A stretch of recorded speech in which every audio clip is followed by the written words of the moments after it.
Bine v-am găsit, dragilor din Zodia Taur, oriunde v-ați afla. Bine ați venit tuturor la o nouă lectură generală, de data aceasta pentru luna august a acestui an 2025.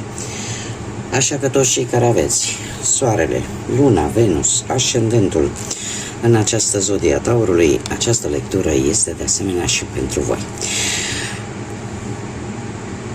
Ca de fiecare dată vă readuc aminte că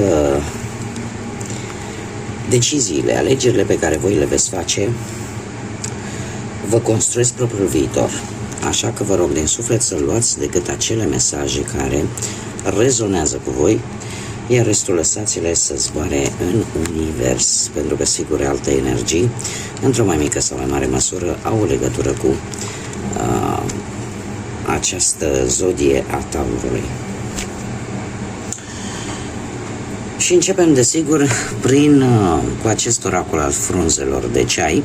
Am scos câte o carte, pentru cei care deja sunteți poate pentru prima oară aici pe canal, câte o carte pentru fiecare săptămână a lunii august. Și avem prima săptămână, vine cu un inel rupt. Se pare că niște drumuri se vor separa, poate pe partea asta romantică a vieții, în relație, sau pe partea afacerilor, pe partea muncii. Ceva aici se va rupe. Fiecare o va lua pe drumuri separate, încă din prima săptămână. Cea de-a doua săptămână vine cu liliacul ca animal, da? Care vine cu un avertisment vis-a-vis de inamici. Sunt anumite energii, anumite persoane care lucrează împotriva voastră și care vă cam pun bețe în roate. Iar lucrul ăsta se va vedea foarte bine în a doua săptămână. Avem butoiul. Veți observa că ceva se scurge din viața voastră, poate, sau ceva se pierde, poate să fie dragoste, poate să fie bani, sau poate să fie anumite deziderate, anumite dorințe care parcă nu merg în sensul în care vi-l doriți voi. Cea de-a patra săptămână vine cu acest păun care ne vorbește de mândrie. Mare atenție la orgolii, mare atenție la acea mândrie dusă la extrem, pentru că vă poate cauza, vă poate aduce lucruri destul de neplăcute în viața voastră. E adevărat, nu este așa ca și imagine de ansamblu, nu este o lună wow, dar dați așa că am două cărți aici care sunt întoarse, dar haideți să vedem ce ne spune tarotul. Cu ce vine tarotul? Eu zic că și acele perioade din viețile noastre în care ni se întâmplă lucruri mai puțin neplăcute, sau mai puțin plăcute, mă scuzați, avem aici o regină de monede care vă poate reprezenta foarte bine pe voi. Asta îmi spune că sunteți, ori aveți un instinct de a pune ceva bănuț deoparte pentru că nu se știe ce vine, ori ne vorbește de niște progrese totuși, de niște posibile avansări pe plan profesional, iar dacă vorbim de bani, banii vor crește progresiv. Da? Vor crește progresiv, dar asta nu înseamnă că nu trebuie să faceți și economii.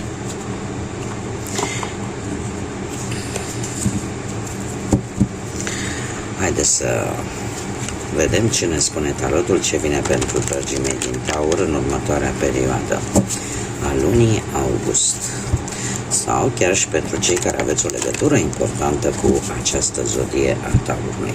Și începem desigur cu primul aspect al vieții, cel profesional, da.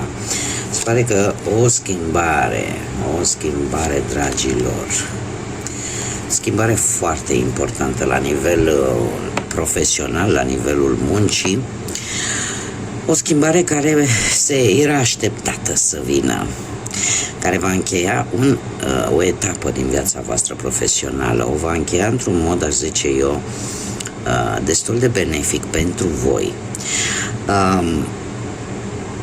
am aici zodia voastră care vă și reprezintă și faptul că e posibil ca unii dintre voi în sfârșit să începeți să vedeți anumite rezultate bune în ceea ce privește cariera voastră încă din prima jumătate a lunii august.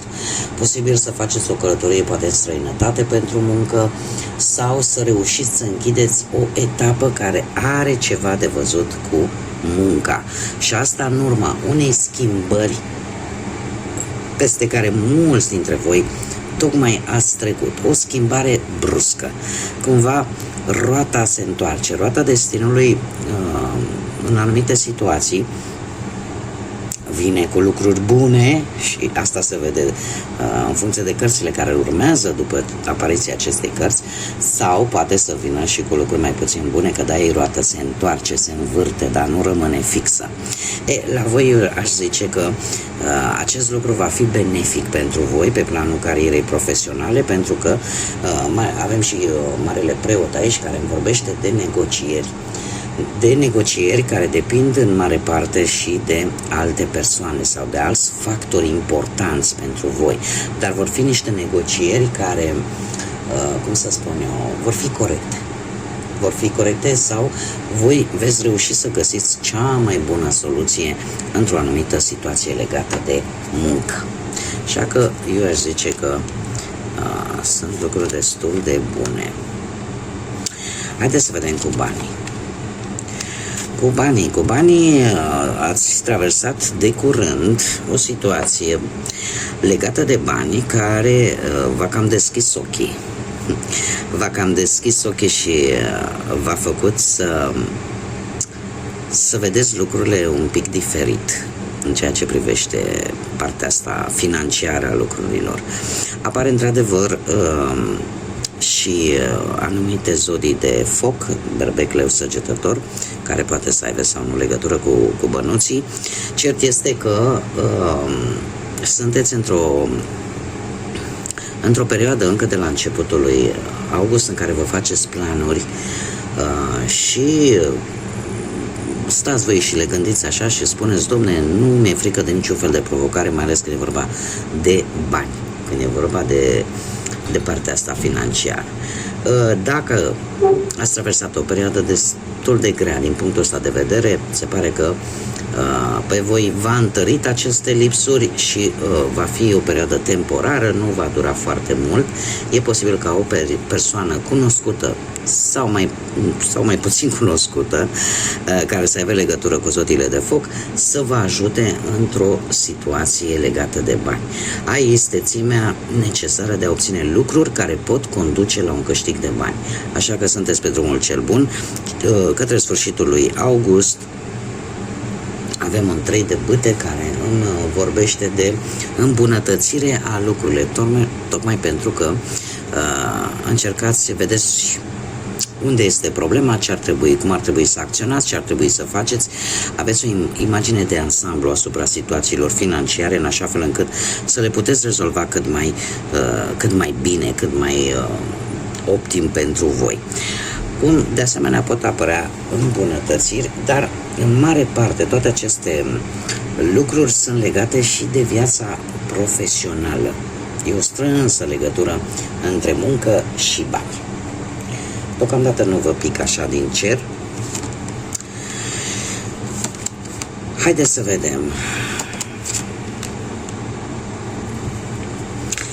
Dragilor, pe plan sentimental, cei care sunteți deja într-o pereche, într-un cuplu, se pare că grijile, poate zilnice, v-au făcut să petreceți poate mai puțin timp cu perechea voastră decât v-ați fi dorit. Poate unii dintre voi există aici și un 5 de monede care mie îmi spune că vă simțiți oarecum încă de la începutul lui august aveți o stare destul de letargică în ceea ce privește și de păreri de rău în ceea ce privește relația voastră, dar eu tind să cred că este mult posibil din cauza unei situații materiale, ceva legat posibil de bănuți. În general, așa, aș zice că vă simțiți un pic singuri sau simțiți voi, poate că unii dintre voi, că perechea voastră cumva nu vă tratează cum ați merita sau cum v-ați dori voi și veți fi într-o perioadă de evaluare a situației voastre sentimentale în pereche. Sfârșitul lui august, lucrurile, ca să zic așa, se mai estompează în ceea ce privește relația voastră. Deci avem un 6 de spade și asta îmi spune că încercați să lăsați în urmă toate aceste sentimente, încercați să schimbați poate ceva și s-ar putea să vă schimbați modul de a gândi, modul în care vedeți anumite lucruri în relația voastră. Este o schimbare de gândire. Poate că unii dintre voi chiar vă doriți o călătorie împreună, da? Și o veți face. Eu ar zice că ați traversat și veți traversa încă și în luna lui august anumite trăiri care vă vor face, cum am mai spus, să vă schimbați modul în care vedeți relația și unde ar trebui poate să se lucreze ca relația să fie cât mai bună. Iar lucrul ăsta poate duce către ideea, domne, hai să, nu știu, ne luăm o mică vacanță, hai să lăsăm ce a fost în urmă și să încercăm ceva nou, să priviți cumva către viitor. Da? Și asta se va face poate pentru reînvierea cumva a relației, pentru a aduce un nou suflu în relația voastră. Cei care sunteți singuri, dragii mei, nu știu dacă ați avut în viața voastră pe cineva dintr-o zodie de aer, Gemeni, Balanță, Vărsător, sau acest cavaler de spade vorbește de o impulsivitate din partea unei energii sau poate chiar a voastră. De ce spun acest lucru? Pentru că cineva a încercat să se reîmpace cu voi. Poate, nu știu, a fost ceva la distanță sau ați fost destul de distanțați, doar că cu acest 3 de monede aș zice că e destul de târziu, e tardiv această reîncercare. Acest cineva probabil că a acționat, cum am mai spus, destul de impulsiv, ca și cum voi ați fi aparținut respective persoane, lucru care v-a pus un pic în balanță. De ce? Și un pic, veți rămâne un pic intrigați. De ce? La locul de muncă e posibil să apară cineva care să vă intereseze, cineva care are legătură cu zodiile de apă, Rac, Pești sau Scorpion, o regină de cupe care îmi spune că această socializare cu această energie te face să te simți tu însuți, să nu trebuiască să porți nicio mască. Iar intuiția va fi la cote mari pe planul ăsta sentimental pentru cei care sunteți singurei, așa că nu o irosiți, folosiți-o pentru că vă va spune acea voce interioară, vă va da foarte multe informații. Faptul că voi vă simțiți bine în prezența acestei energii și vă lasă să fiți cum sunteți voi în mod normal, fără să trebuiască să folosiți tot felul de artificii, de a cuceri, lucrul ăsta vă dă o stare de bine. Eu aș zice că sunteți destul de, poate mai empatici decât în mod normal și aveți mai multă încredere în voi, tocmai datorită acestei voci interioare, acestei intuiții. Și aveți așa o conexiune mult mai profundă cu ceilalți. Haideți să vedem care sunt datele importante sau numere importante și cu ce mesaj vin îngerii pentru voi, dragilor, din Taur în luna lui august. Să vedem. Mesaj, te rog, pentru dragii mei din Taur, pentru luna august.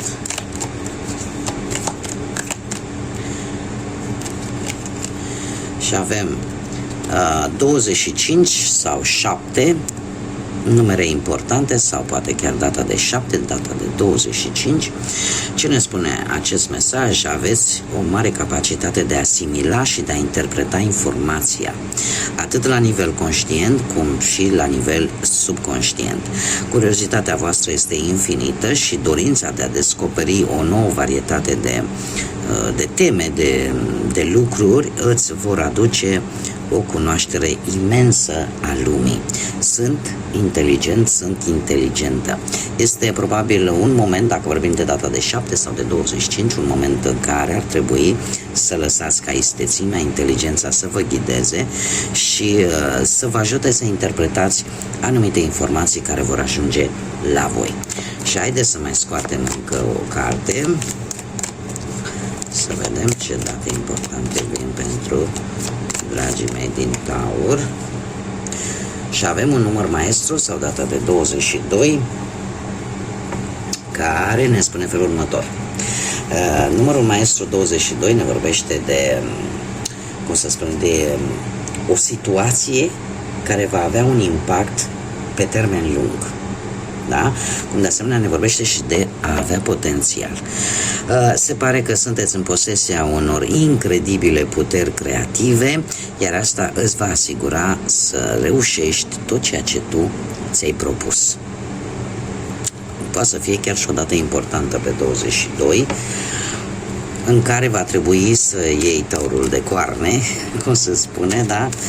Pentru că ceea ce decizii vei lua, ceea ce vei face probabil în această zi, cum am mai spus, va avea un impact pe termen lung. Acum, haideți să vedem inițiale de nume, prenume, pseudonim sau porecle de persoane cu care voi veți avea o conexiune importantă sau o comunicare importantă în această lună august. Și avem litera R, litera Q, litera G, litera K de la kilogram, litera W, litera A, litera V și litera F. Da, vă puteți regăsi probabil și propria inițială. Haideți să vedem acum și un mesaj important pentru dragii mei din Taur pentru luna august. Eu desigur o să mai fac lecturi pe parcursul acestei luni, în așa fel încât să dezbatem,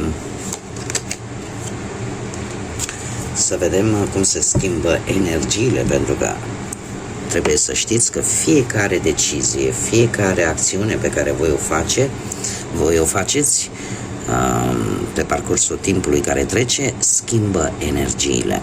Și avem buretele de mare. Găsește-ți curajul să explorezi necunoscutul și să lași curiozitatea să te ghideze prin aceste pasaje ale vieții. Este un îndemn, de fapt, de a nu vă pierde încrederea în voi, de a nu vă pierde acel curaj atunci când experimentați lucruri noi care vin în viața voastră. Este acea idee de a te bucura de călătorie și nu neapărat de destinația în care ajungi. De a învăța lucruri noi, de a nu vă fie frică de ceea ce vine nou în viața voastră, indiferent că poate să vină pe plan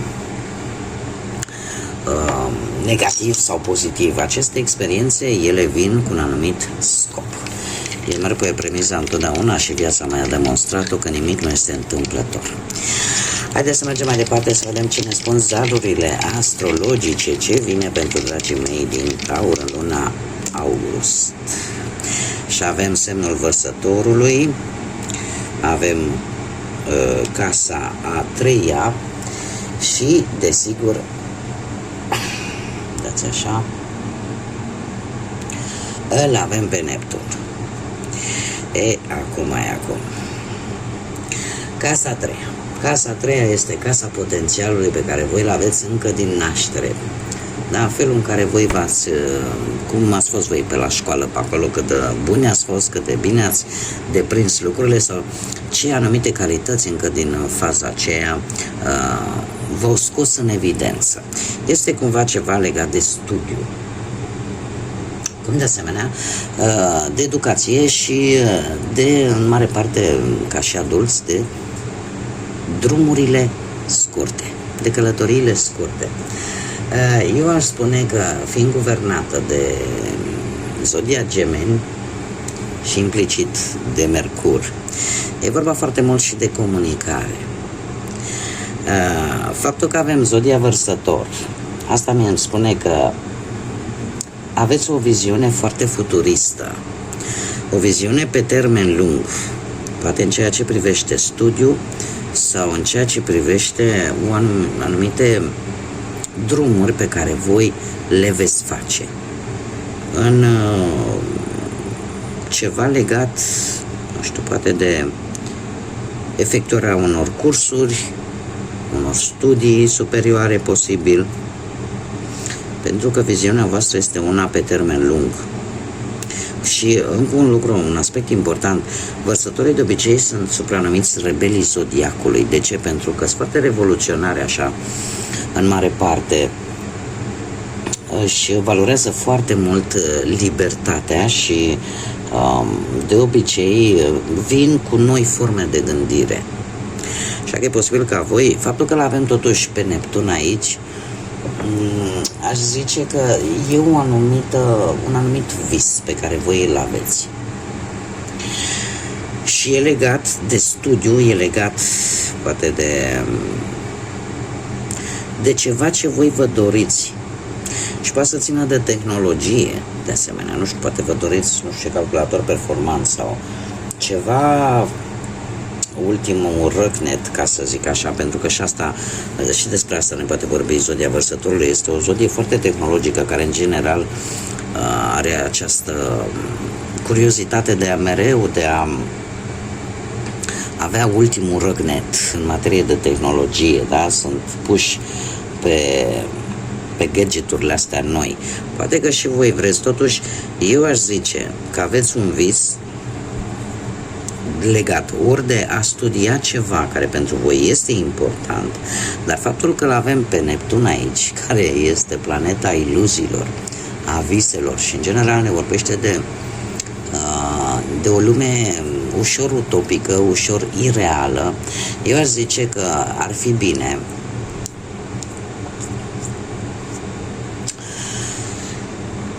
am una caldă, una rece. Dacă vorbim de intuiție, puteți să vă lăsați ghidați de ea în această perioadă a lunii iulie. Dar dacă vorbim de decizii serioase, decizii importante în ceea ce privește studiul sau în ceea ce privește ceva cu care voi sunteți obsesionați, ceva cu care voi vă doriți foarte mult, totuși ar fi bine în această lună să nu luați decizii importante vis-a-vis de acest lucru în mod special. Ca să fiu mai exactă, aș zice că, nu știu, dau un exemplu acum, simplu.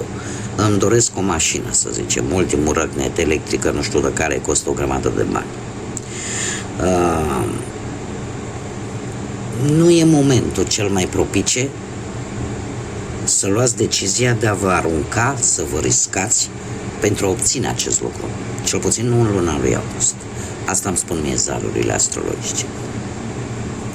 Sau vreau să studiez, nu știu, ceva care știu că mă va costa pentru a termina respectivul studiu, respectivul curs. Și vor fi necesare foarte multe drumuri, care chiar dacă nu sunt luni, sunt foarte dese. Cumva acest Neptun vine și spune, știi, nu te grăbi, nu lua, mai așteaptă un pic, nu lua decizie, pentru că nu se vor vedea foarte, foarte bine aspectate aceste lucruri. În schimb, de intuiție, puteți să vă lăsați ghidați de ea, pentru că și lucrul ăsta o să se vadă probabil la mulți dintre voi. În momentul în care vrei să iei o anumită decizie, să faci ceva, există acea voce interioară care începe și îți umblă în creier așa acolo și spune, știi, poate că ar fi bine să mai aștepți. sau poate că ar fi bine să pleci de aici, sau poate că ar fi bine, da? De fapt, aici este vorba de intuiție. Bun, cam atât am avut pentru voi. Oricum eu sper că o să ne mai revedem și la următoarele lecturi pe parcursul acestei luni. Eu vă mulțumesc pentru prezență, mulțumesc tuturor pentru sprijinul pe care mi-l acordați prin intermediul like-urilor, comentariilor și distribuirilor voastre. Vă invit cu mare drag să vă abonați pentru cei care încă n-ați făcut-o, dacă vreți să faceți parte din această comunitate frumoasă a florilor de lotus.